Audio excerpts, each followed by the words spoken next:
call the roll. I think we may have missed a few people who came in, trying to look and see. Good evening, everybody. It is Evening. Good evening. Good evening. Good evening. It is now 6:09 p.m. and we will officially begin our meeting. Thank you, everybody, for joining us and participating in this important work. We have the spring ahead. We have better times ahead. The infection rate, thank God, is down. People are getting vaccinated and things are starting to look much better, which will hopefully have a positive impact on everyone and help them get over this terrible storm that we had. I begin by asking our esteemed secretary to do the roll call. Greg? Thank you, Mr. Chair, and good evening, everyone, and happy spring to all of you. It's April and it's raining, so we shouldn't be surprised, right? No. But nonetheless, glad to see everyone. So I'm going to go through the roll call. Please listen for your names as I call them off. Representing the Honorable Eric Adams, Candace Julian. Good evening, present. Good evening, Candace. Good to hear from you. David Alexander. I started the Caribbean Heritage. I'm sorry, was that David or was that someone else? Can anyone verify? Sounds like David. Yeah, it sounds like David. Okay, I'm gonna So put a Dave. question mark there. I'm not sure. Okay, representing Honorable Jeffrey and Aubrey, Louise Emmanuel. Thank you. Representing Boricua College, Moises Pereira. Ishmael Sanchez. Honorable Gail Brewer, Jessica Mates. Victoria Camarado Curto. Yes, I'm here, present. Thank you, Victoria. Good to hear from you. Same here, thanks. Jacinia Cardona. Present. Thank you. Claudia Colger. I'm here. Thank you. Thank you. Cynthia Cox. Good afternoon. I'm here. Good afternoon, Cynthia. Representing the Honorable Bill de Blasio, Harold Miller. Wanufi Tashone. Present. Thank you. Representing the Honorable Ruben Diaz Jr., Monica Major. Present. Okay, good to hear from you, Monica. Likewise. Greg Hambrick, I'm here. Matthew Eugene. Francisco Feliz. Our chairperson, Isaac Heschel. I believe I'm here. Yes, I believe you're right. Representing the Honorable Corey Johnson, Michelle Peregrine. Parliamentarian, Rhonda Joseph. Hi, good evening. I'm here. Good evening. Wayne King. Paul Mai. Good evening. Good evening.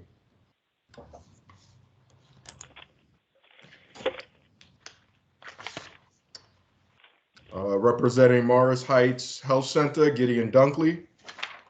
Present. Thank you. Representing Neighborhood Housing Services of Staten Island, Joseph Pierre. James Otto. representing. Okay. Mrs. Patel. I'm present. All right. Always good to hear from you. Thank you. Thank Claudia. you. Claudia Perez. Representing the Honorable Bill Perkins, Taj Berrien. Victor Reyes. Representing the Honorable Donovan Richards, Susie Tannenbaum, who I see there. Good evening, present. Good to see you. You too. Second Vice Chair, Tamika Robinson. I know she's here. Present. Got it. All right. Christian Rodriguez. Representing the Honorable Deborah Rose. Issa Cortez Rogers. Good evening, everyone. Present. Good evening. I always ask, did I pronounce your first name correct? No, and you always say it wrong. I'm gonna write a Issa. cheat sheet. I promise. It's Issa. It's Isa? like Lisa without the L. It's All right. Issa. I'm writing it as a cheat sheet now. I felt like I said it wrong, so I apologize. Thank you. Jackie Rowe Adams. Oh, hello. I'm here. Thank you. Representing St. Francis College, Robert Oliva. Tyranny Street, Leah Schmerl. From the Honorable Scott Stringer's office, Anderson Ortiz. Good afternoon, buenas tardes. If anybody could hear me, I'm here. All On right. behalf of the comptroller, I would like to extend our condolences to the DYCD family on the passing of Dr. Lewis.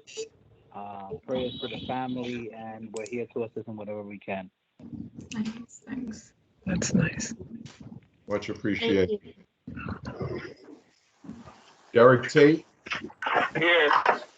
Thank you. Our third vice chair, Ariel Shaverski. Here. Thank you. From United Neighborhood Houses, Nora Moran. Hi, I'm present. Thank you. Yes, Jim.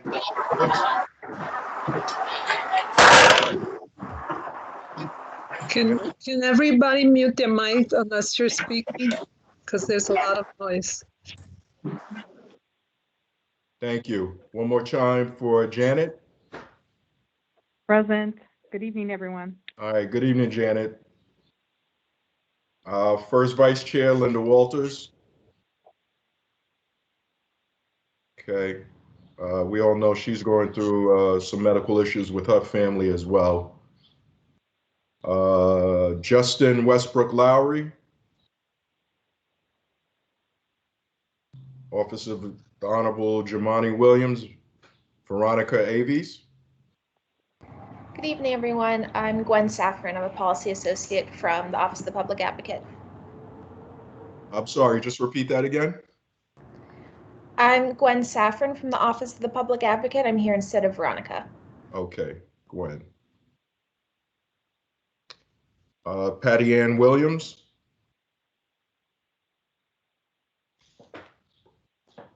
And one more time for David Alexander.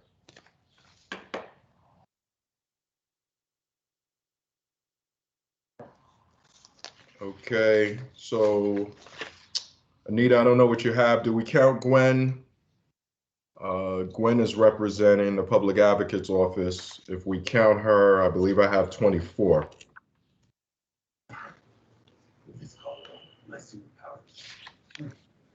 Muted. Wayne King just came in.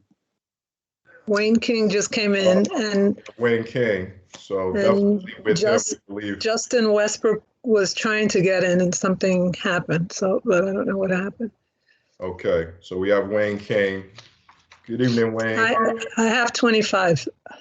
Right, with Wayne. So, Mr. Chair, we do have a quorum. Yes. Yay. Excellent. Congratulations. Thank you for the roll call, Greg. I begin now by recognizing Mr. Paul Mai, who joins us now as a CAB representative. Mr. Mai was a member of the Neighborhood Advisory Board, Queen 7, in 2019. He was elected as chairperson and served for 2 years before now coming to the CAB. Under Mr. Mai's leadership, NAB Queen 7 collected over 400 surveys during the 2019 Community Needs Assessment, and he himself collected over 100. Mr. Mai is very involved in his community and has attended many CAB committee meetings before his election to the CAB. I will now officially ask for a motion to recognize and accept Mr. Mai as a member of our board.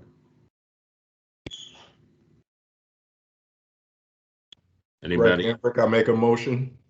Greg, seconded by? Peacock, second the motion.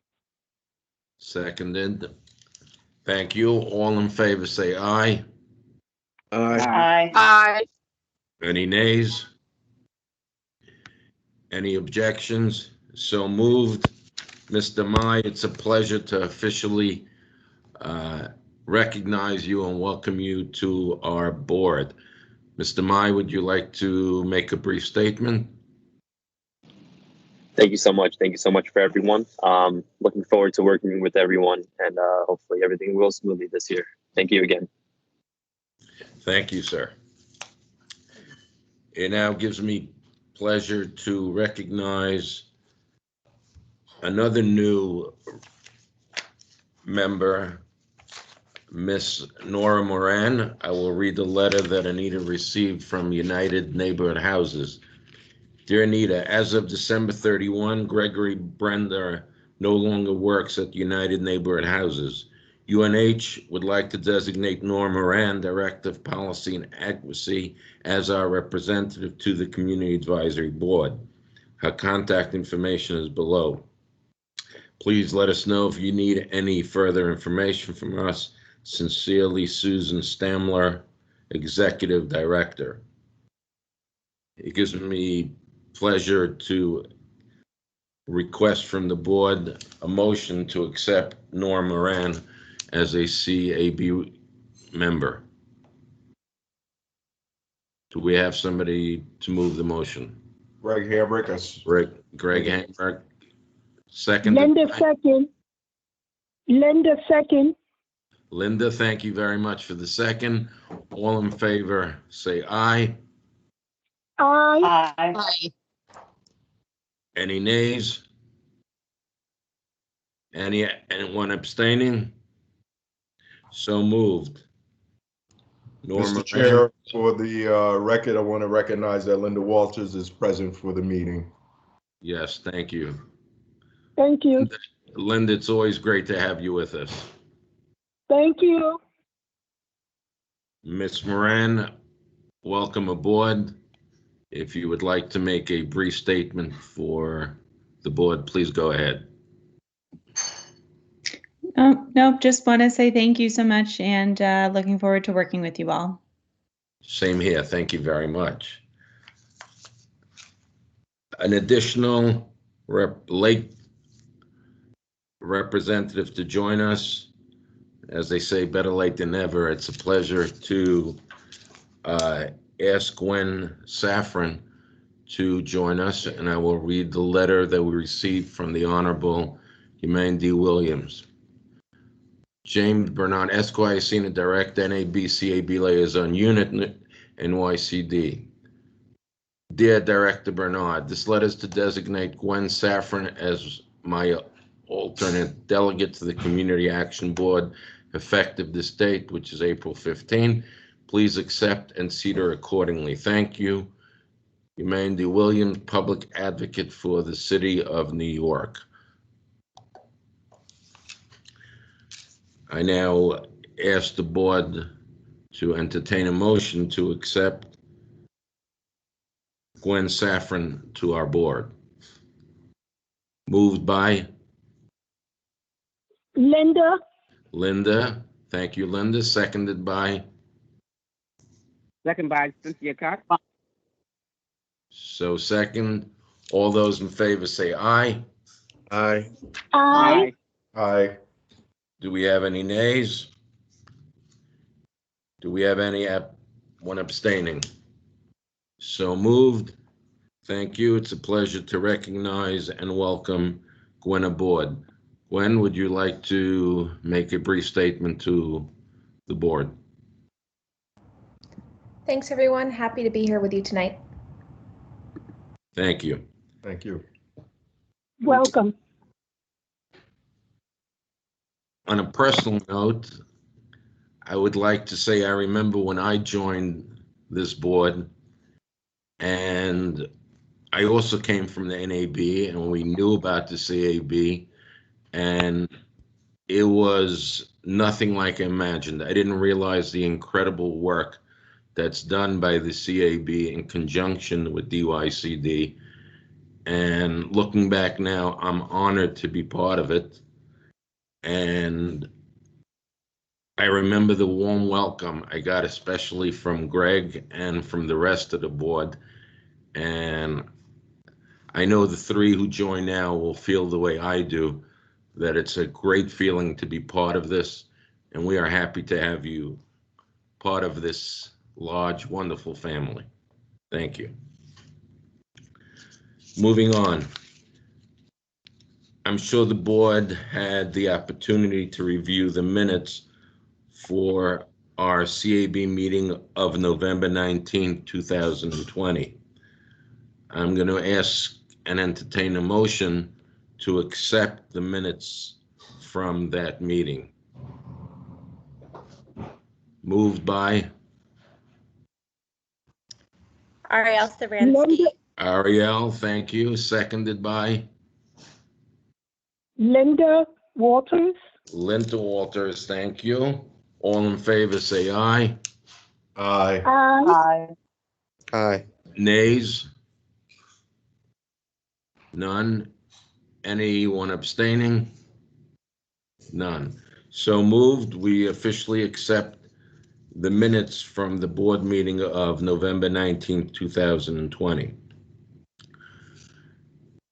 I will now ask somebody who needs no introduction, who always does outstanding work and gives us incredibly clear and concise reports, Artis Sanmugan, the Senior Budget Director, to present her quarterly report. Thank you so much, Mr. Herschel. Good evening, all. Welcome to the new board members that were just added to the CAB board. I look forward to being able to answer any questions you have on the CSBG budget. I'm going to share my screen so that we can walk through the CSBG financial report for this meeting that was shared in the most recent packet you received. For city fiscal year 21, DYCD has $33.7 million of CSBG funds in our budget. The bulk of these funds are spent on program contracts.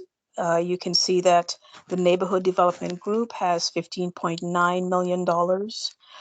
We have an Immigration and Refugee Assistance Program for close to $600,000. We have an intercity MOU with HRA that provides legal services for $2.1 million. Our New York City Adult Literacy Institute program is $500,000. The Fatherhood Initiative is 2.8. Adolescent literacy is $827,000. And rounding out the program contracts is the Summer Youth Employment Program at $3.5 million. The program contracts totals $26.2 million, and that represents 78% of the $33.7 million in the FY21 CSBG budget. The next area that DYCD allocates the CSBG funding are the program contractual services, and these are line items that support the direct services. We have a technical assistance budget of 1.8, and that's the largest budget within this category. We have a fatherhood support services contract for $95,000. We have our fiscal field reviews for $243,000. We engage fiscal agent services for just over $11,000. And then the rest of the areas are our administrative OTPS funding that we have: marketing, publications, employee development, recruitment, travel, board development, stipends, and central insurance program. And that totals to $2.4 million, and that's 7% of the CSBG budget in FY21. The last bucket is DYCD personal services, and that's $5.1 million, and that is 15% of the budget, and that's how the CSBG funds are allocated in city fiscal year 21. Sorry, I have a bit of a issue here. So that's how we have allocated our funds. And now we're going to take a look at our year-to-date spending. This data was run on March 25th, so it includes the city fiscal year months of July through March. Overall, we have a spending of $13.6 million, and it ranges from 38% of the immigration budget to 100% in the SYEP budget. So we've completely spent the SYEP budget, which is very normal, as that program for the most part starts in July and ends in August. We still have funds coming in for the rest of the fiscal year. So even though our spending rate right now is 52%, this is not a concern at this point, because the CSBG providers and contract overall usually spends at a 98%. So for the new members, 52% may seem low, but that's just the nature and the rhythm of how our providers submit their expenses. In terms of payments, we have disbursed $18.2 million. And I'd like to explain why we have paid more than expenses have been claimed. DYCD allows our providers to ask for and receive an advance on their contract at the start of every city fiscal year. So generally between the months of July through March, our payments are usually higher than our expenditures. But for the months of April, May, and June, we start to recoup those advances. So by the time the year ends, our expenses will be the same as our payments. So that's why our payments are 69%, whereas our expenditures are 52% for the program contracts. This is the biggest part of our program, and that's where the largest expenditures are. For our other contractual services, we have a spending rate of 23%, and the bulk of that is in our central insurance program and our technical assistance contracts. And you can see here that our expenses at 23% matches our payment of 23%, because in this category, there are no advances that are given out on these contracts. And finally, our personal services. This is DYCD staff who work in the CSBG portfolio, and either all of a portion of their salaries are paid for by CSBG, and we're at a nice round number of 50%. And this is the case because DYCD does a cost allocation on a quarterly basis. So this represents spending for the first 2 quarters of the city fiscal year. And we are right now in the midst of doing the cost allocation for the 3rd quarter. And since it's not complete, it's not shown in this report at this time. Before I wrap up, I'd like to give you a comparison of where we were the last time we met on January 28. January 28, we had program contract expenses of just under $6 million. Today, it's 13.5 million, which is more than double that amount. And so that we can see that's 127%. And this is evidence of the how our providers ramp up their spending as the fiscal year comes to an end. Our payments have also ramped up, not at the same way as our expenses, but we have an increase of 71% from when we met in January. We had 10.6 million in payments. Today we have 18.2 million. On the program contract side, we have an increase of 72%. We were at just under $324,000. Now we're at 554, and that's 72%. And it's the same on the payment side. So that is my report. I am happy to answer questions by the members. And I'll keep my screen up so that it can help with those questions. Thank you, Artis, for your report. Does anybody have any questions for Artis?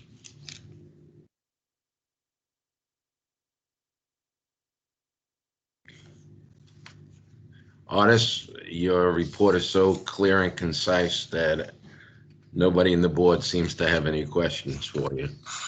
So by design. Thank you very much. Thank you all. Thank you very much for your report. We greatly appreciate it. And I will ask and entertain a motion to accept the financial program quarterly report. Moved by? I move. Rhonda Joseph. Rhonda, seconded by Greg. Greg. Thank you, Greg, for seconding. All in favor, say aye. Aye. Aye. Those nays? Anyone abstaining? So moved. Thank you. Thank you all. Have a good night. Thank you very much. Mike? Mike is here? Good evening, Chair. Good evening, sir. It gives me great pleasure to ask our esteemed Deputy Commissioner, Mr. Mike Bobbitt, to give the Commissioner's report. Welcome. Good evening, sir. Good evening. Thank you, Chair, and good evening, CAB members. It has been a busy time at DYCD. I am anticipating that we want to make sure that there's time for our report later on. So I'll strive to be brief in the remarks that I'll make right now. As you would probably have seen in the news, because adults are available to take the vaccine, we have had internal town halls across the agency to address concerns about vaccine efficacy and safety. And I'm happy to report many of the staff have made the decision for themselves to take the vaccine. So it's something that we're promoting internally. I myself have had first dose of Pfizer, going for my second dose on May 1st. And I certainly encourage others, as you look at the data, to come forward and get yourselves vaccinated as well. I had a meeting this morning on behalf of the agency as part of the city's Task Force on Racial Inclusion and Equity. Some of you may have heard in the news about 6 cases of people who had an adverse reaction to the Johnson & Johnson. So we're having some targeted conversations about how to continue to do nuanced messaging to the communities that we need to target about vaccine safety. So I'll say this is not really a formal part of my remarks. It's more like an informal aside. Out of 6.8 million doses of Johnson & Johnson that have been administered in the U.S., there have been 6 adverse reactions noted. So we want to try to figure out how to communicate helpfully about that information and put it in context. You know, I think you have a worse chance of getting hit by a car or struck by lightning. Not that people who are afraid of the vaccines would want to hear it that way or recognize it that way. So David's in the chat, other staff here, Nasheen is in the chat, other people are coming forward and sharing that they too have been fully vaccinated. So, I applaud my colleagues across the agency who are taking care of business. We are trying to take care of business externally and communicate the information on the ground with our providers. We're anticipating returning to the office over time. We're still reviewing the details of what that means. I may have mentioned this at the last CAB report, but in the last State of the City, the mayor said city workforce would begin going back into the office sometime starting in May. So I'll have more news and an update with you probably at the next CAB meeting as to what that means. We still must honor the spatial distancing and the other requirements. So I don't have detailed information, but we're monitoring the situation. And if any of you were to visit the office, you would see we've already done a lot. Common spaces in the bathrooms and the pantry areas to ensure as best as we can that it's a safe environment. I may not have reported before, but masks were issued to all staff. There was a fall open house where they were able to pick up materials, and this month we're also doing a spring cleaning to make sure that everyone's workstation is clear for another deep cleaning that's happening. So that's what's happening administratively. In terms of what's happening programmatically, as we reported more recently to the executive committee, I think the program committee, Learning Labs is underway. So I'm sure in the officers' reports they can say a little bit about that. But I'll say generally to the CAB that we're in the spring now. It's April now, and probably when we proposed and first stood up these programs, we might have thought we'd have been past the pandemic, but obviously that's not where we're living right now. So Learning Labs is anticipated to run through June as the city sorts out what the plans will be for the summer. There'll probably be more news after this report about the details of DYC's summer activities. So stay tuned for emails, and more coherent updates as those things unfold. But we do look forward to those transitions. And ultimately, like other New Yorkers, we're looking forward to something like the new normal and a return back to school in the fall. What I want to target the rest of my remarks on is to let you know, as busy as it's been, and I applaud all my staff in NABLU and my colleagues in the other units for working in this adapted fashion. People have been efficient, people have been professional, people have been courteous even under pressure. It's only going to get busier right now. And I want to commend the NABLU staff and tell you about a few highlights of things that are coming up in the immediate future as we try to put some things in place over the spring and over the summer. So when we get to the summer, when we get to the close of the NDA request for proposals, and NAB members themselves will become very busy with reading proposals, we would like to have done some foundational work between now and the end of June to do that. So here are a few highlights. One, I want to remind CAB members that they can join NAB members this May. I believe the date is the 19th. If they want to participate, the program committee for the next Roma training. You hear a lot about our results. If you want to continue to understand the why and the philosophy that undergirds how we manage results, you should come to the Roma training, results-oriented management and accountability training in May. So that's one event. I'm going to, at the close of my remarks, ask Miguel Sandana to say a brief word about building bridges. So I don't want to steal his thunder, but I want to let you know there are going to be 5 meetings in May, and 2 additional meetings in June. I'll let Miguel get into the details, but this is an important activity that was incepted at the request of and listening to NAB members. NAB members said the NDA initiative is a really important activity, but how do we let other folks in the community know about how to become better positioned and how to be ready to apply themselves when NDA proposals get released? What about other funding opportunities? And that was the inception for Building Bridges. Building Bridges has grown, certainly over the past few years, as I've worked closely with Anita and her team. So this year we've got their virtual meetings, but there's 5 meetings, 1 that can target each borough. People can go to any meeting they really need to, though, and then 2 follow-up meetings in June. A very busy season in Miguel Santana. When I cede to him, I'd say more about what's happening there. There is some targeted training and technical assistance we're going to do about asset mapping in the NABs. We've spent a lot of time in prior meetings talking about the importance of recognizing all of the corners and quadrants and nooks and crannies across every NDA where we target our work. And the technical term we use are the neighborhood tabulation areas. That's what the city planning department calls them. And so we have some intentionality over the spring of walking and talking with our NAB members about how they canvassed last time and how they will canvass next year. We will do the needs assessment again to make sure that all the requisite parts of each neighborhood will be covered and the importance of that. We also are lifting up some work that we've talked about and reported on, and sometimes in the past too. We take it very seriously, recruiting and retaining younger adults to be parts of NABs. And so we're going to do some targeted training in TA about 16 to 24-year-olds across all of the all the NABs. All these things are happening sort of on top of each other. And Anita and her team are working hard not to have their heads explode, but they understand, as I do, that April, May, June, even while we're working in this virtual opportunity, it presents a lot of opportunity, environment, it presents a lot of opportunities for us.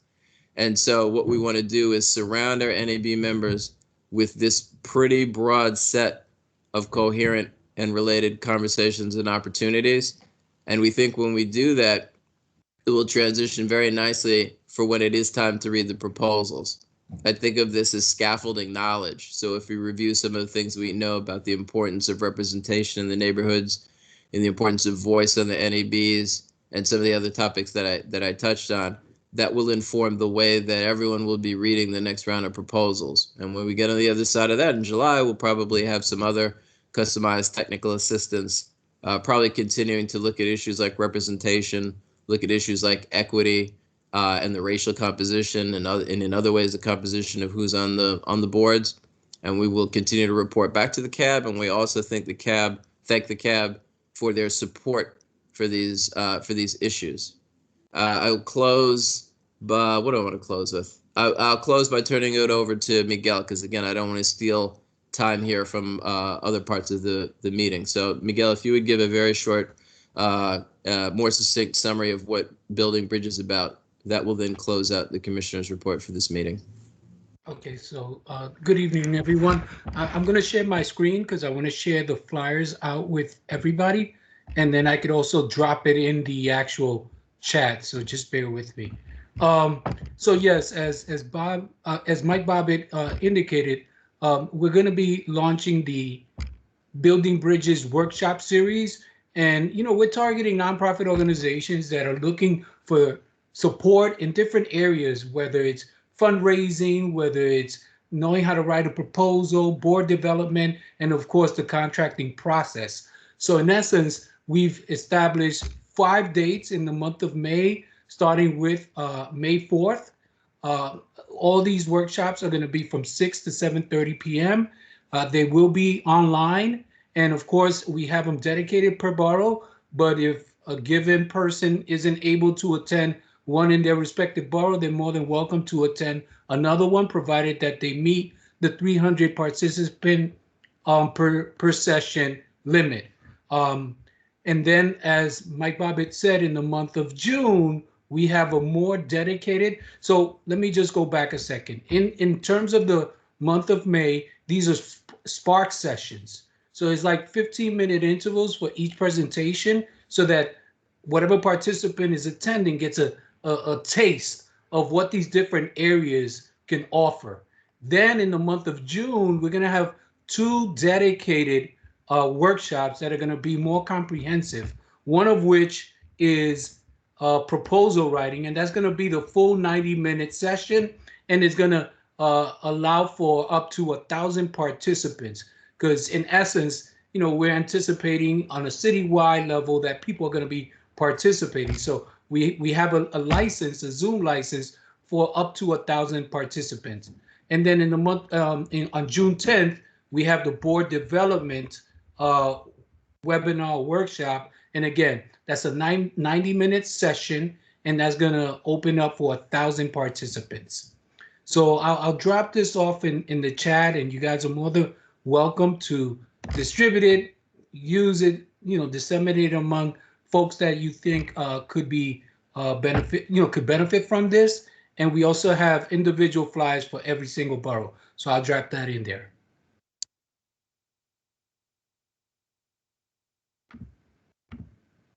Thank you, Chair. That concludes the Commissioner's report. Mike, thank you very much for your report. Thank you for your outstanding leadership and the wonderful work you and your great team do.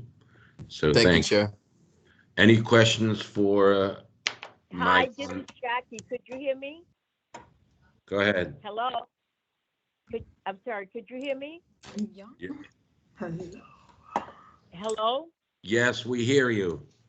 Okay, I didn't know you heard me, but the question is, because we're on the phone, could we have that sent to us, what he's putting up on the screen?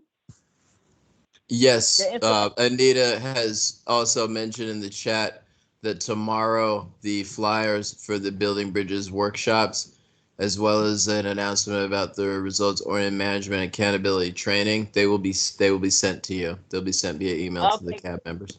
Good. I just can't, because I can't see it on the phone. So, Understood. okay. Thank you for raising that. Information. The other thing that members who've dialed in, they wouldn't have seen in the chat, I noticed that someone mentioned Dr. Luis Osorio.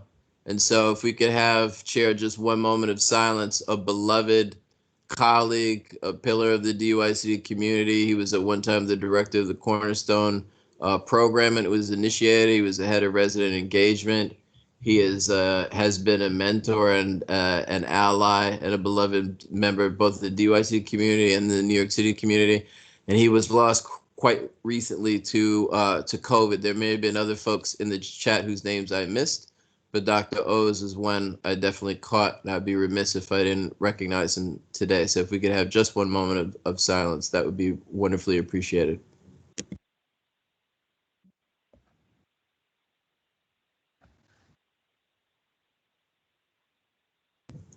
Thank you again. Thank you. We honor his memory. We honor the other people who were lost due to COVID. People we were close to, people who impacted so many lives, and we hope and pray that they rest peacefully eternally. Chair, if I may, answer the notice from the Comptroller's office. Go ahead. So I just want to give a larger scale impact on how Dr. Lewis' legacy is. I'm 33 years old. It's not for me to tell you my age. I came from a country where I didn't have running water or light. Dr. Lewis is one of the people or the reasons why today I am in government or I am in public service as the Comptroller, Constituent Service Director. So his legacy is something that we shouldn't take for granted. The work that we do here in DYCD, each and every one of us, is something that we shouldn't take for granted, because his legacy, just for me, just a kid from the Dominican Republic who didn't have the life that perhaps a lot of people here have growing up, his legacy is the reason why today I'm in public service. And it's something that has impacted hundreds of the youth throughout the city of New York. So I just want to say that the work that everyone does here, us being in this meeting, is something that is very impactful. So thank you to DYCD and of course to Dr. Lewis, wherever he's at. Thank you for your inspiring words. It is greatly appreciated. Moving on.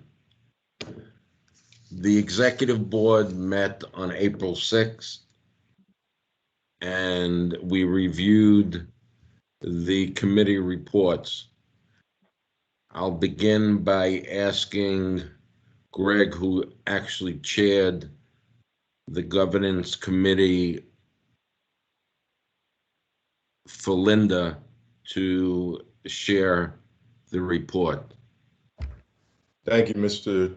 Chair. Good evening again, everyone. The governance committee meeting recap has been emailed to everyone, so hopefully you had an opportunity to review it, but I'll run through it pretty quickly. We met on the 24th. The meeting was called to order at 6:04. In attendance was Victoria Camarado Curto, Gideon Dunkley, myself, Isaac Heschel, Ms. Patel and Claudia Perez, and there was various DYCD staff in attendance as well. We went over the CAB vacancies, first in the public sector, the two mayoral vacancies that is being worked on, and Anita indicated that due to this being an election year, that it's a little bit more challenging to get those seats and those appointments, but that it's being worked on and hopefully will be filled sooner than later. The same for the Staten Island Borough President. The staff is working to get another representative to attend those meetings. For the low-income sector, we have the vacancy Region 5, NDA Bronx 9, which the staff is working on, as well as Region 7, NDA Manhattan. Manhattan 3 specifically, there has been a candidate identified for that slot, and as of now, there is an election in progress for the said candidate. I'm sorry, someone has to mute that.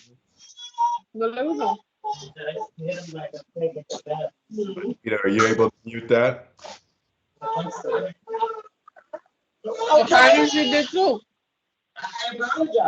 Please mute your phone. So that.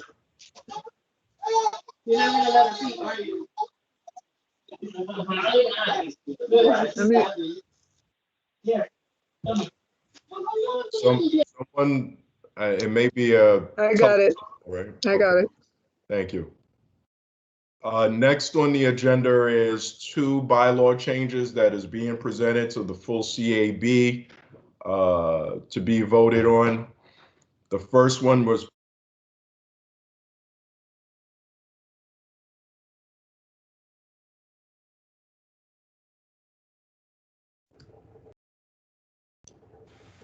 Greg, you're muted.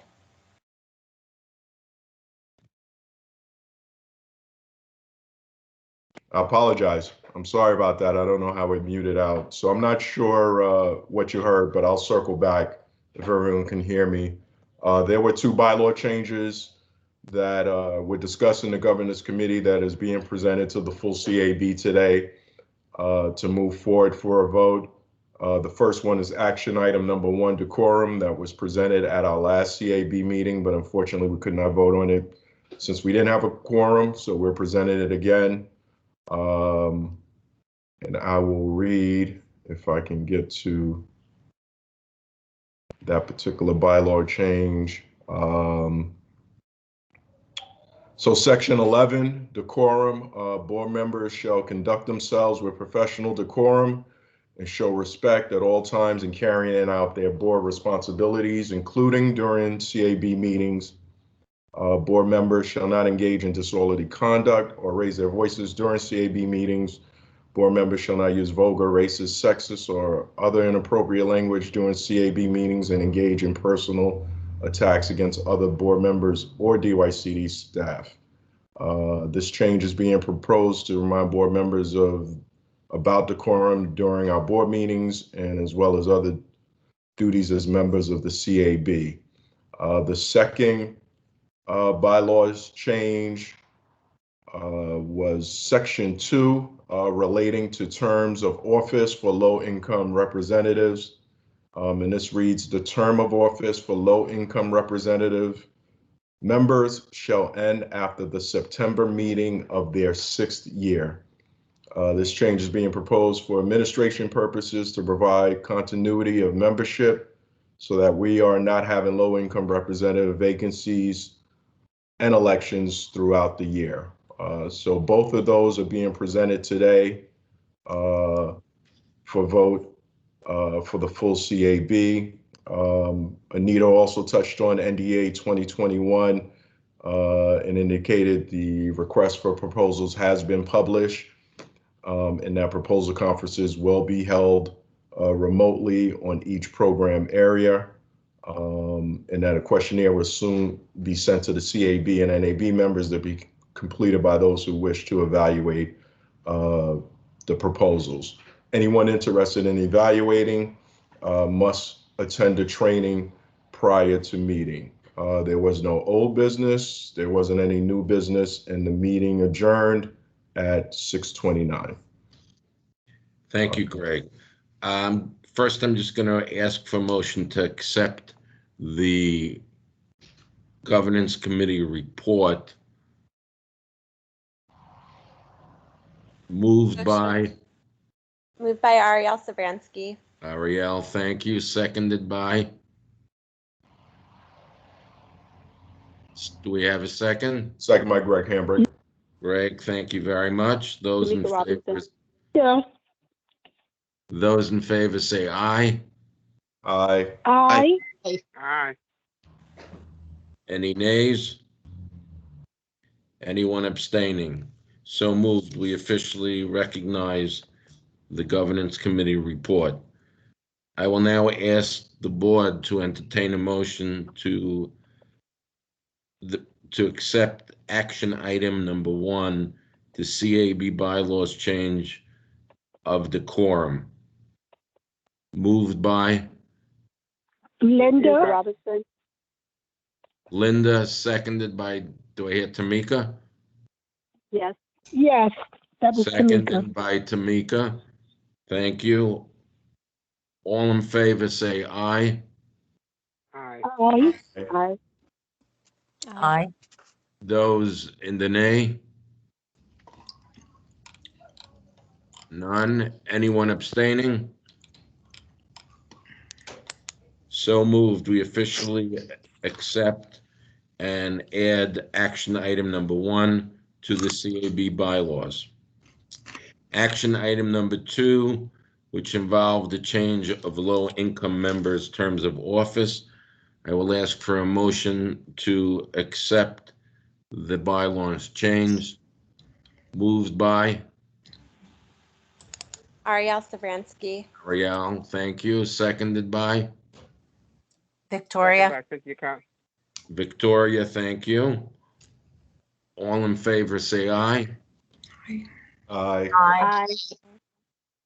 Nays? None. Anyone abstaining? None. So moved. We accept action item number 2 and add it to the CAB bylaws. Thank you. Moving on, I will now ask Tamika Robinson to give the program committee report. Tamika? Okay, hello everyone. We met on Wednesday, March 17th, for the program committee, and we had quite a few people that were introduced. Mike Bobbitt started by introducing Susan Haskell, who's the Deputy Commissioner of the Youth Services, and she introduced Deputy Directors Diallo and Palmieri, and they are both essential individuals in the launch of the Learning Labs.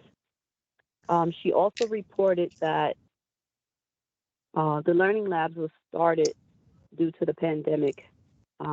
It's under the Department of Education, and it was open because when the schools closed and instituted remote learning, they offered an in-person classes for the alternate days to help out the family and the children. So Learning Labs is a place where, can everybody hear me? Yes. Okay, great. So Learning Labs, it's a program where kids, they attend school on the alternate days that they're not in at their regular schools. So basically they're in classes 5 days a week. More or less like it takes the place of an after school program. So this is during the day because of the alternate days that the kids go to school. They go to school, I believe it's like 2 to 3 days a week, and then they alternate. So on those days that they're actually out, Learning Labs will come in and provide services for those days that they don't have a scheduled school day in person. In addition to that, they play an essential role in of course, supporting the lives of the families and the children that are affected by the pandemic, because, you know, you still have essential workers, you still have parents that care for multiple, you know, children, you know, so the Learning Labs actually picks up in as far as timing in the spaces where the children aren't actually in school in person on a scheduled day. And they brought in the program location, so they have over 280 labs across the 5 boroughs. And I believe there's still an opportunity for parents and or guardians to apply for spaces. You have to go under the Department of Education's website, and then you look for Learning Bridges. A lot of this information is also in your packet.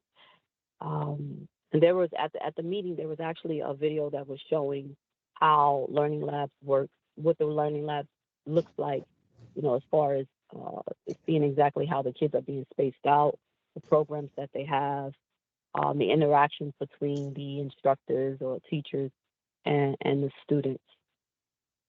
Then we also had an introduction by Ms. Haskell. It was Deputy Director Diallo who started another part of the presentation. And it was discussed that the programs Compass, Beacon, and Cornerstone, they were also open under Learning Labs. And some of them were open in the New York City housing, which that's where most of those programs are actually housed. So they use those particular locations, which a lot of the families and the children, they are already familiar with the program. So to open up Learning Labs under those programs was, I think, an excellent idea, because you want to, you don't want to introduce so much of a new location, a new concept. You want to continue on with the routine. So that I think that was a great transition to help the kids and the family go to a location where they recognize and that they're already familiar with that particular location, just offering school services. That's the only difference with that. And they actually added 50 new providers to the Learning Labs program, which was excellent. So in the programs, it's not only academic services being provided, it included arts, crafts, and yoga. And yoga is actually very beneficial for the family and children, because, you know, all of us were under an unusual amount of stress, just being home and being restricted. So offering yoga for me, personally, I think that that was a great touch. Arts and crafts is something that kids enjoy. So, I think that was an added touch as well. Learning Labs, the way that they continue to improve and ensure that everyone is updated with the information. They have bi-weekly meetings that go over operating procedures, their roles. They share success stories, and they also have special guests come in from other city agencies. They actually had the Department of Consumer Affairs talk about the services they provide, and the Department of Health to talk about the importance of vaccinations and the truth about vaccines. So they actually serve as a great source for parents as well, not only for the children, but for parents as well. They focus on the health and safety, which is really essential other than academic learning and extracurricular activities. The health and safety is, really our main concern, and which is the reason why Learning Labs was started. So they work directly with the New York City Situation Room, and that the New York Situation Room supports the schools and the DYCD programs. DYCD partnered with the Department of Early Childhood Education and the Office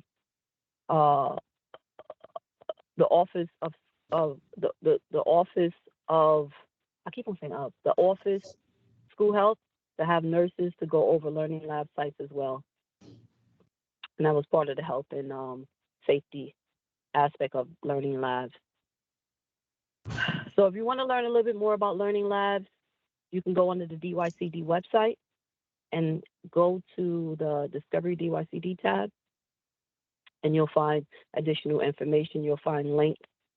And if you just want to, you know, remember what I just said, just look in the, our committee packet, and all the brief information is there. So we had no old business. We had, and I'm very proud to say that we had over 40 members from the Neighborhood Advisory Board join this particular meeting. I want to encourage everyone to at least join as often as you can. You know, at the least, join as often as you can. At least one meeting. Once you join the meeting one time and you listen in on the information that's being shared, I think that you'll find that you'll make it a habit of joining more often. Sometimes we have a difficult time meeting quorum, and I think it's because we get used to not participating in meetings. We only think about CAB, but NAB has their own meetings. There's other meetings that go on throughout the city that is funded by DYCD. We have our quarterly meetings. We have the executive, which for the most, the program meeting is one of the meetings that talk about the programs. And a lot of us join CAB and NAB to learn about the programs in our community and how it affects them. So the program meeting is one of those meetings that give you an overview of meetings by DYCD throughout the city, and then not only in your area, other areas. So it's a good way for you to get familiar with how other programs work and find out about new programs that you may not be aware of in your community and others. So I would encourage everyone to at least, you know, listen in on our meetings. And most of the time, program meetings, even though I'm long-winded right now, most of our meetings don't go very long, so we won't be taking up too much of your time, but the information that they give you is valuable, and that's the, you know, the importance of joining the program meeting.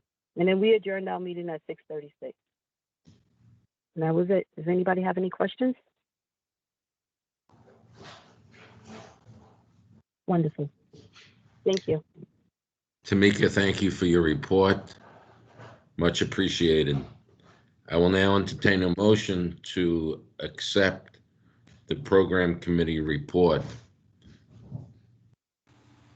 Motion to accept by Ariel Savransky. Ariel, thank you very much. Seconded by? Linda. Linda, thank you for the second. All in favor, say aye. Aye. Aye. Aye. Nays? None. Any abstention? None. So moved. Thank you very much.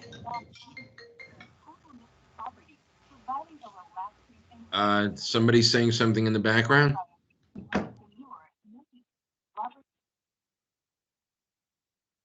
Okay. Excuse me?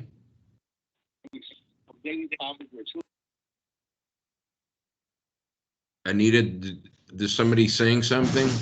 I can't understand what they're saying. I think it's just, before it was like a television was on, but I don't hear it anymore. Okay.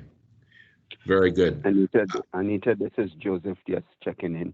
Oh, Joseph Pierre. Okay. Yeah. Mr. Pierre has joined us. Thank you. I'm so sorry. Good evening, sir. Thank you for joining Good us. afternoon. I'm so sorry to be late, but there are so many things in my office. Okay. So, no worries.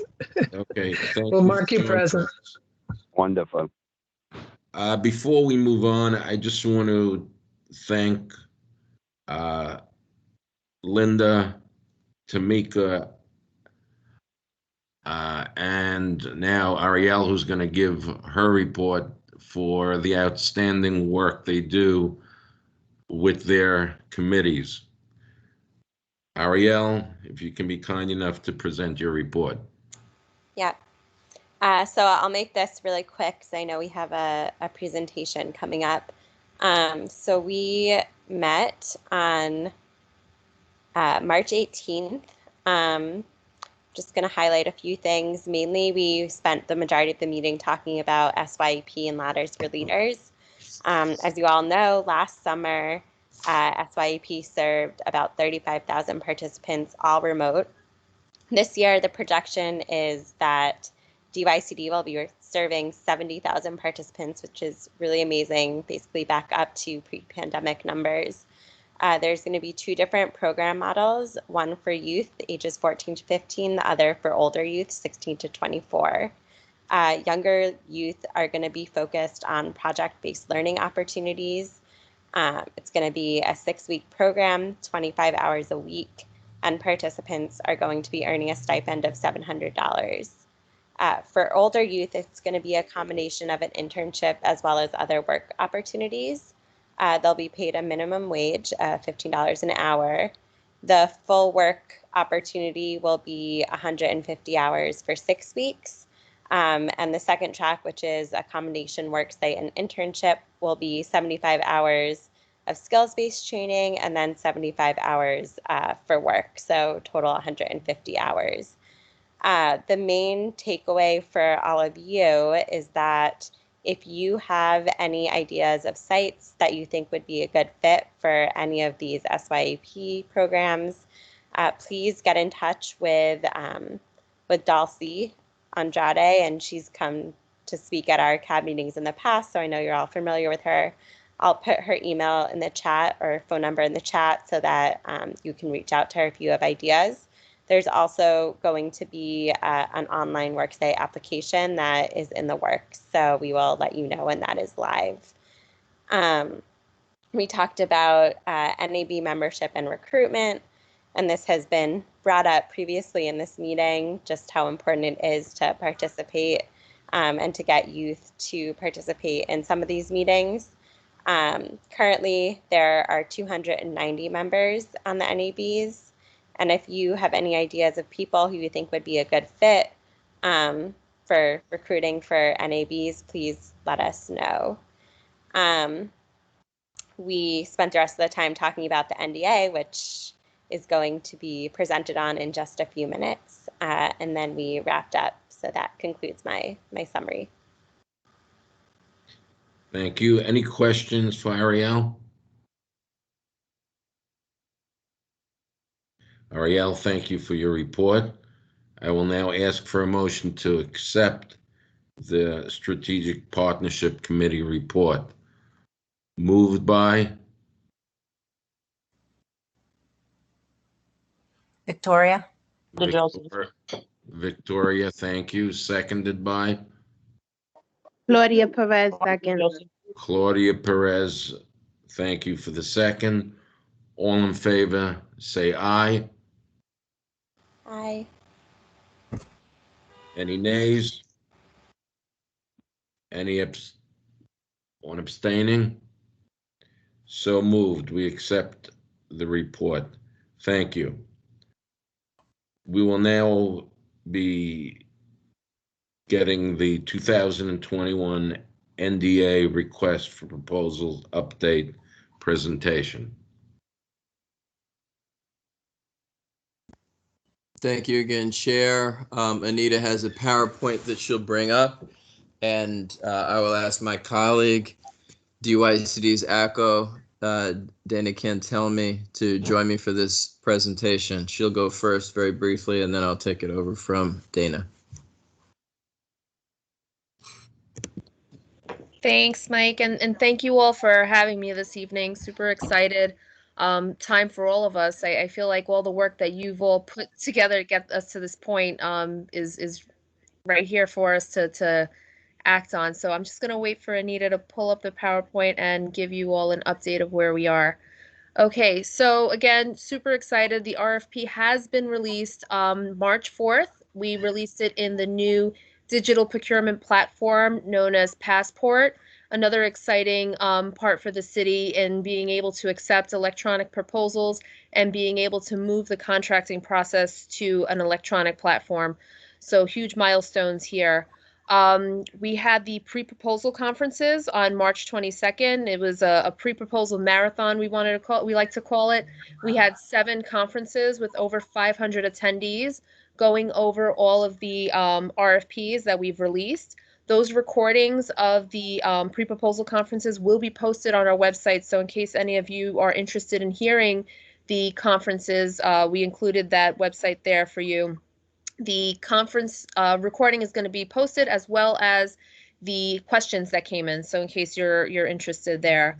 So those are 2 updates that we kind of completed on the RFP. Where we are right now and what's coming up, and where you are all going to be part of, is the evaluation process, right? So the proposals right now, they're due June 14th, right? And then once we get those proposals in, this is where we will all be working closely together on the training. We're anticipating the summer and fall time will be where we will be working together to get to the award phase. So when we talk about the summer, think about the trainings that we're all going to be working on together, the evaluation process. So all the proposals that are being received for the NDAs and the priorities, you will all have the opportunity to evaluate those proposals that come in. We're anticipating that it's going to be a 2-month period, the evaluation process. We're saying August to September, but these dates are subject to change. There are a lot of variables that play into the part of the RFP process, depending on how many proposals come in. Knowing that Passport's a new system for all of us, there may be some challenges there, you know, on the provider proposer side, as well as on our side evaluating. So again, new process for us. We are anticipating August and September, and then committee meetings. So in October, basically what happens during the committee meetings, it's the opportunity for those groups to come together to discuss the proposals that they were assigned, to ensure that what they're reading was the same thing, right? You may have missed something. There may have been something that wasn't clear. So you're coming together as a committee to review those proposals to see if there's any changes that have to happen. With all of that, we're anticipating that the awards we made January of 2021, so that way the new contracts can start July 1st of 2022. I know that there seems to be a huge gap between January 2021 and July 1st of 2022, but our goal here is to ensure that the providers that are selected, they have the appropriate time to go through the contract registration process, as well as time to be able to start up and have services up and ready for the communities that have been selected to serve come July 1st, 2022. And that's the RFP update in terms of where we are right now. Thank you, Dana. Can I ask people again to mute if you're not speaking right now? Dana is going to have to excuse herself, so if there are any questions related to what she's went over, can you pose them now, and then I'll go next? And if there aren't any questions, that's fine too.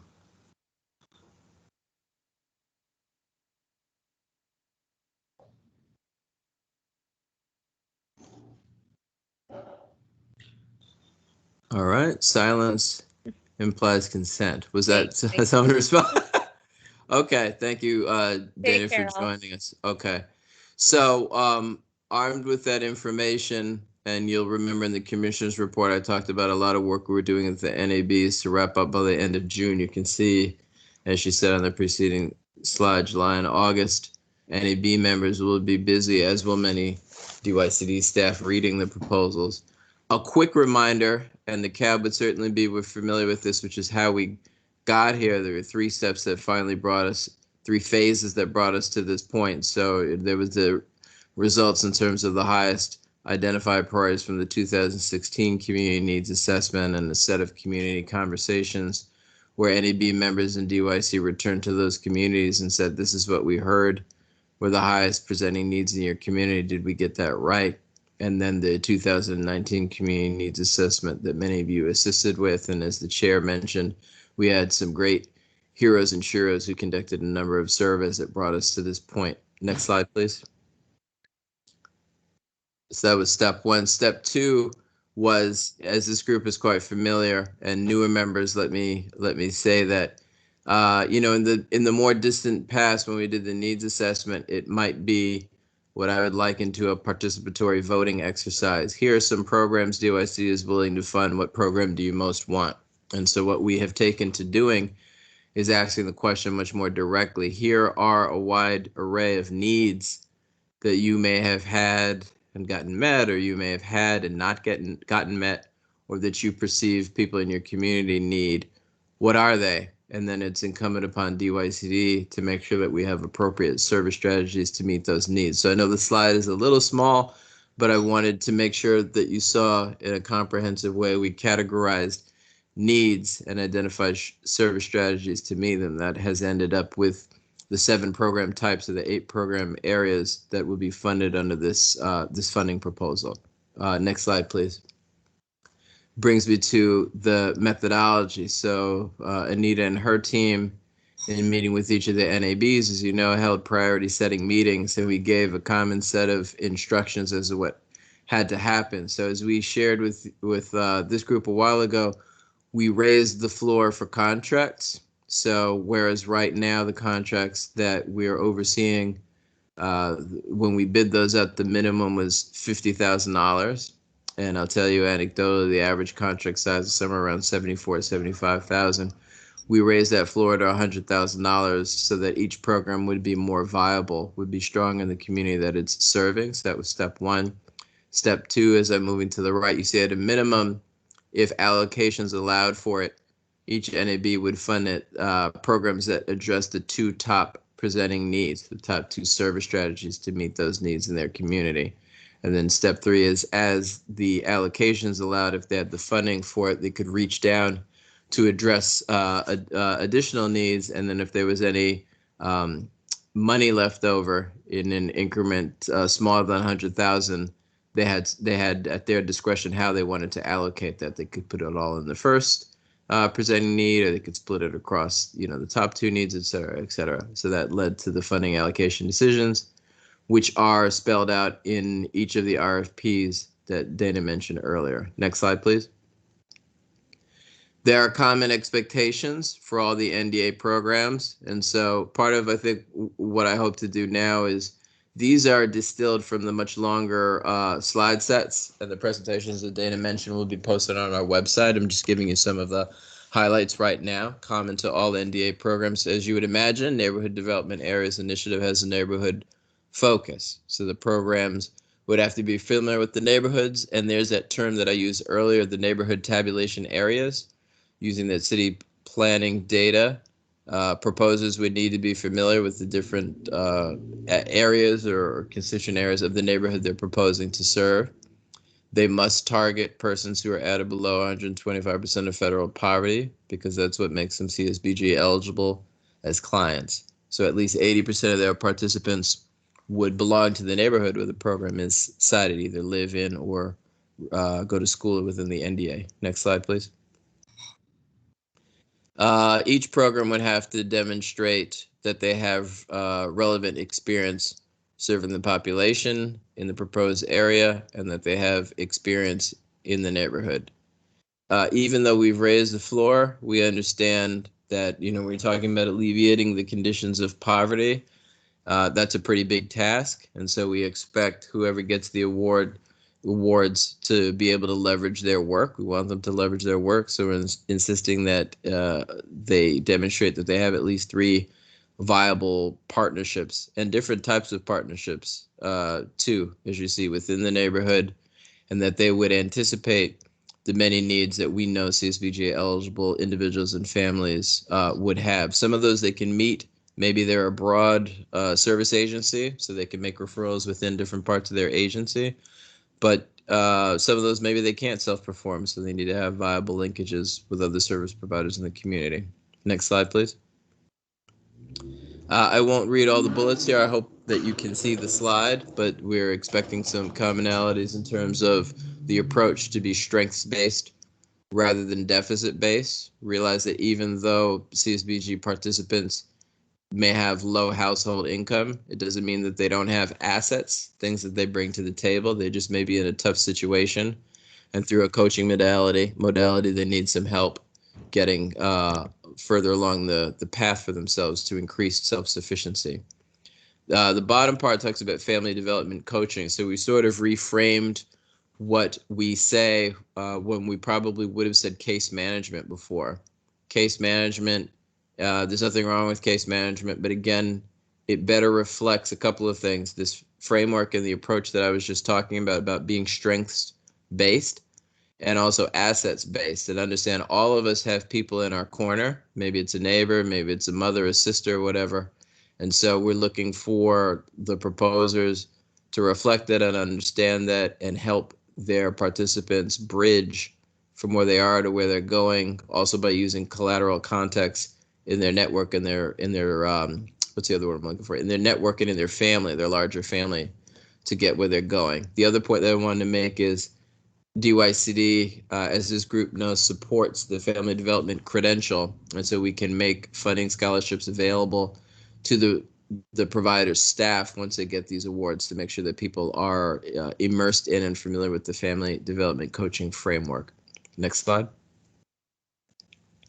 Reasonable targets for enrollment, outcomes, caseload size, etc. I won't say too much about this, but when I do the November reports and we review our analysis for the year, I have spoken to that issue. We want to reduce the perception of pressure on proposers to make, what we know are unreasonable projections. I'm going to serve 100 people and 101 people are going to get the outcome. No, that's not going to happen. We want to be realistic that you're working with folks who may have high needs, and you may have dropouts along the way. You may have some people who come close, but they don't really reach the outcome. So don't promise the moon, just promise that what you can really deliver, and we'll take you at your word.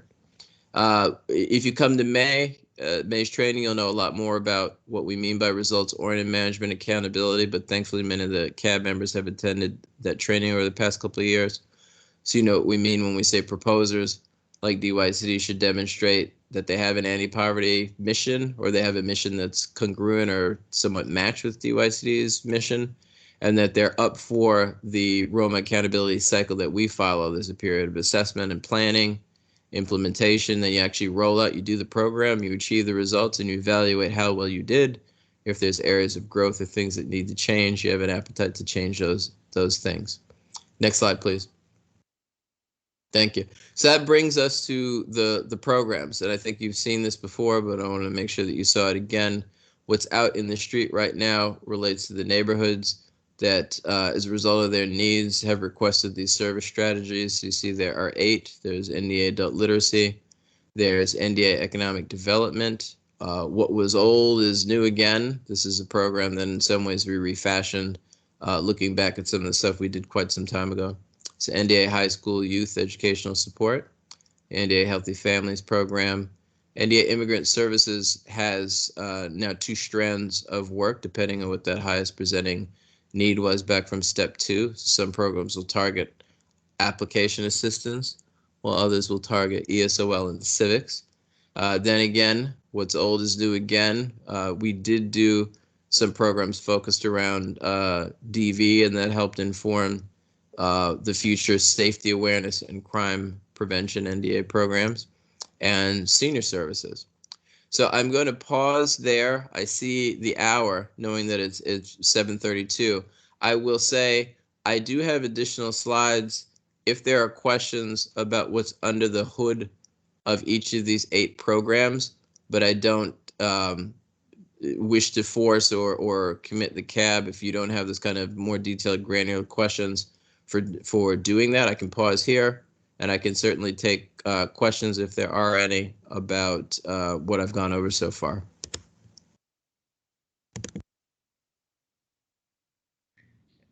Anyone have any questions for Mike?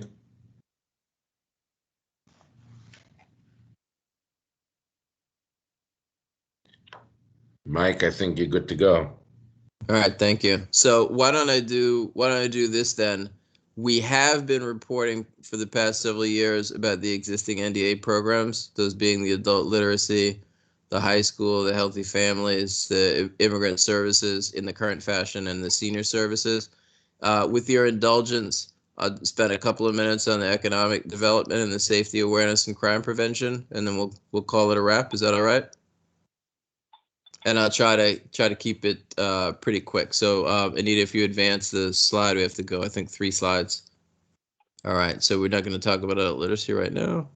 Okay, so economic development, and I'll keep it short. So I'm actually very excited about this program. The target population you see would be prospective and current entrepreneurs and small business owners in the proposed NDA. And advance the slide. The objective of that program I want to point to. Outputs, doing workshops and sessions on business development. But what I'm excited about are the outcomes. Individuals and partners would gain skills for starting, developing, or maintaining businesses. And again, this is in the NDA.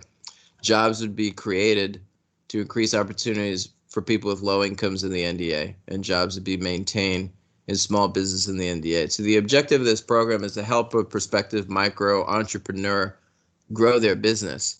And I would say the holy grail of the program would be, if as a result of the intervention, someone who would qualify as a CSBG eligible participant can be employed by the business. So that's a very bold and lofty goal, but we're excited about erecting programs that are going to try to strive for that goal. All right, let's advance several slides. Thank you, and we'll get to safety and crime.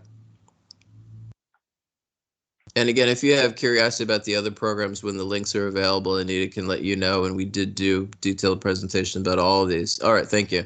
So the target population, community members, ages 14 and up.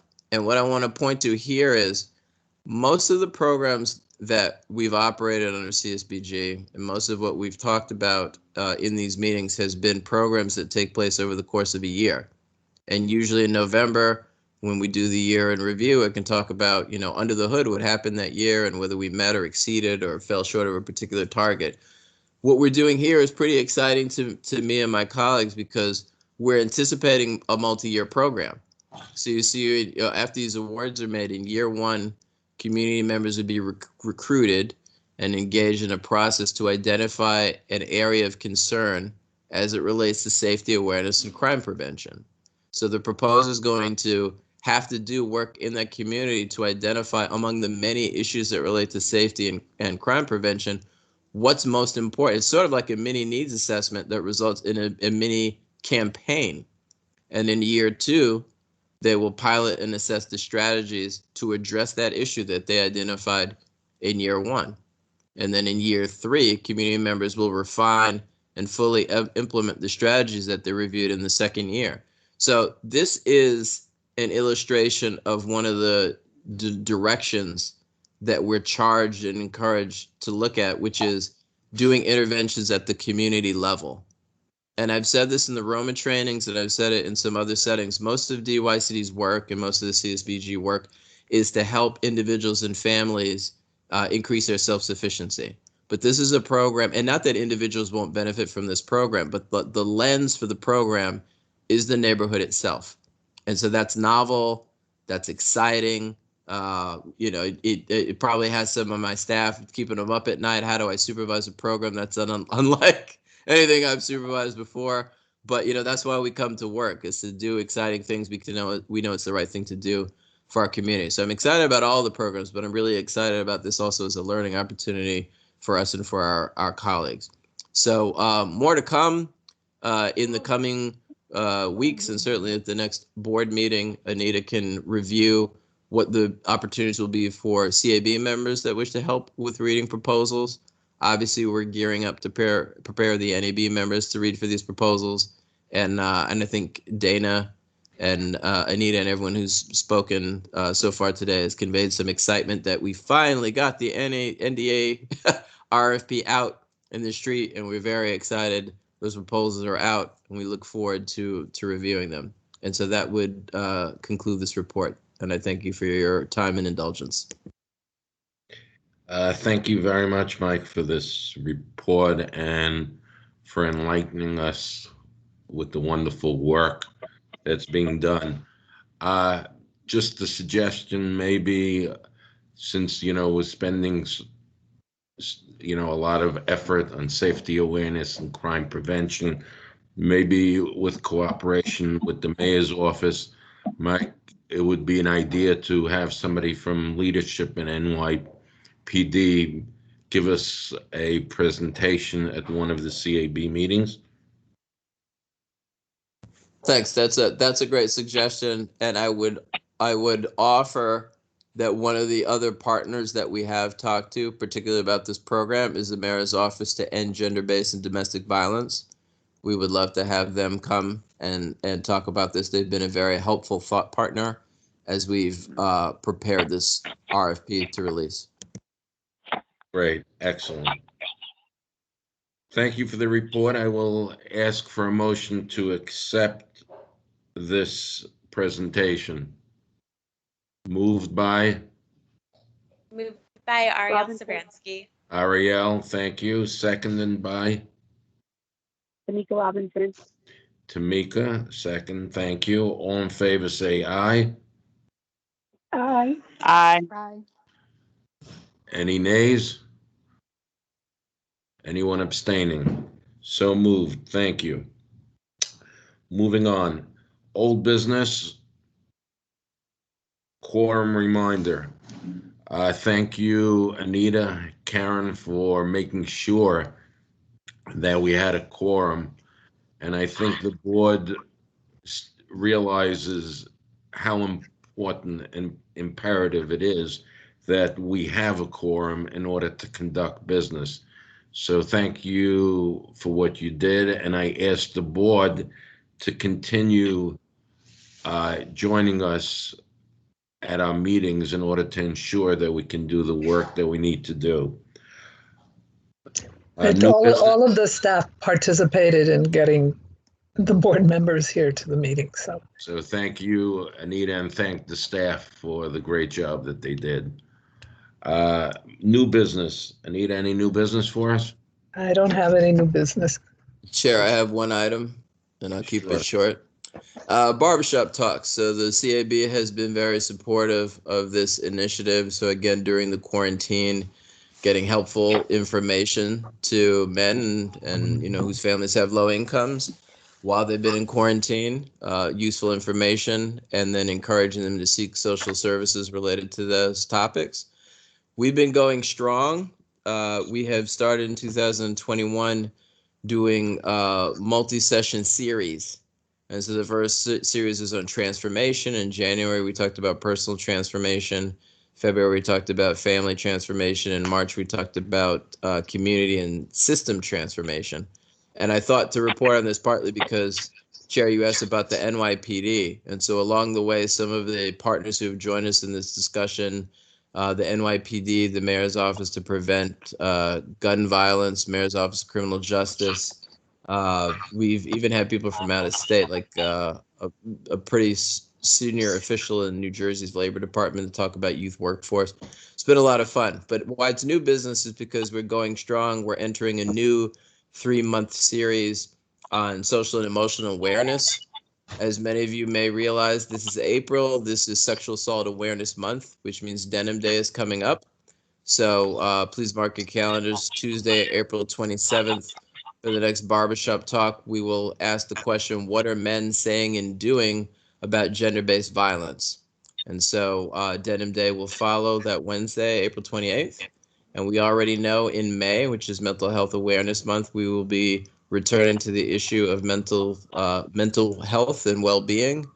And June, we will focus on LGBTQ and Pride. These are very exciting conversations to be having with any audience, but to be targeting men for some of these conversations is a great opportunity. We're partnering with the Mayor's Office to End Gender and Domestic Violence and the Denim Day Committee to do the April session. And I anticipate, given some meetings I had yesterday and today, we'll probably be partnering with the health department when we do the mental health. So, Anita and the team will circulate the save the dates and the flyers for these sessions. These are live streamed on YouTube, and anyone is welcome. Any New Yorkers are welcome. Anyone in your larger network is welcome. Even if they don't reside in the city of New York, they're welcome to listen in on these discussions. We think that's helpful information.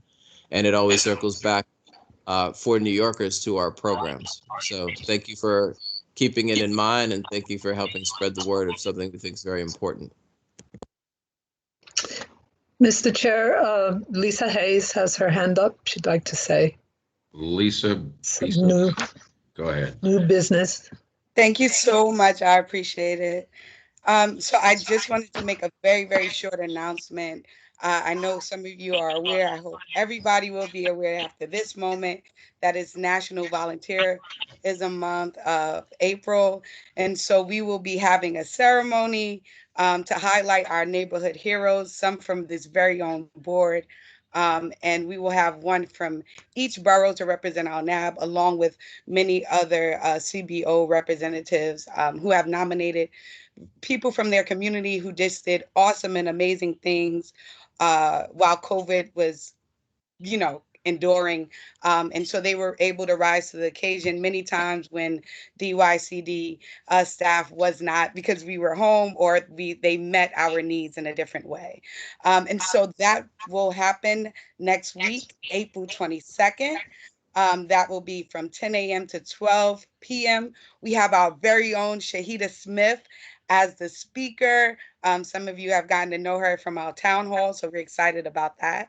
I'm going to put the information in the chat. It's a Zoom, so I really hope you all will be able to make it just for a short time. And I do want to say on behalf of our staff, on me and Anita and all our great leadership, thank you for all the work that you do in honor of National Volunteerism Month. Thank you. I appreciate it. Lisa. Yes, ma'am. Does the nominee from the CAB know? Does she know? So can we just drop the mic right now? Can we have a big bomb aha moment? I want to do it. Guys, I get excited about this stuff. So Ms. Patel will be our honoree. She has been, it's the person that we are going to honor as your neighborhood hero from the CAB. As you know, many of you who have been working throughout the pandemic, so has she. And so we just wanted to honor her, but we want to take the time out to honor you all as neighborhood heroes. So thank you. Thank you, Anita, for letting me drop the bomb. I'm excited. Yes. And find the information in the chat. I truly, truly appreciate this. Thank you. And we will send this information to all the members that are on the phone. All the members will get this information of when this ceremony is going to happen. Thank you very much. Congratulations, Ms. Patel, on your well-deserved honor. I'm sure that I speak for the whole board. We're all excited, and I think it was an excellent choice. Ms. Patel attends every committee meeting and every CAB meeting. Anyone in attendance have any questions or any comments? Okay. Mike spoke about marking your calendar. I will ask everyone in attendance to mark June 17th, 6 p.m. sharp as the next CAB meeting. That's Thursday, June 17th at 6 p.m. I will now entertain a motion to adjourn this meeting. It's now 7:47 p.m. Moved by Robinson. Tamika, seconded. Seconded by Claudia Perez, second. I can't hear. I'm sorry. Claudia Perez. Claudia, Second. thank you for the second. All in favor, say aye. So moved. So moved. Very briefly, the hour is late. Thank you very much to DYCD for the outstanding work you do. Thank you for the CAB members and everyone else in attendance for coming together to work collaboratively to do the great things that are being done. Stay safe, stay healthy, be well. God bless you, and we look forward to seeing you on June 17th. Thank you, Chair. Thank you, everyone. Ariel put in the chat that June 17th is her birthday, so I'm going to encourage everyone to make sure that you're on time because we have to carve in time to celebrate her birthday. So don't be late and start, just delaying the agenda because we got to get it. And the staff knows what I'm talking about because we do virtual birthday celebrations at DYCD. So when you show up with the chair and the board's indulgence, you'll get a little flavor. We won't give you the full DYCD shebang, but we'll give you a little something. Looking forward to it. I think Ariel deserves more than a little something, so try to make it as big. Yes, no, but it's going to be a big day of celebration because they're going to celebrate the NAP members and the CAB members who have come to the end of their term. So it's a big celebration day just for Ariel. Thanks, everyone. That concludes our meeting. Thank you, everyone. Have a great evening. Thank you. Take care, everyone. Good night, all. Good night. Thank you.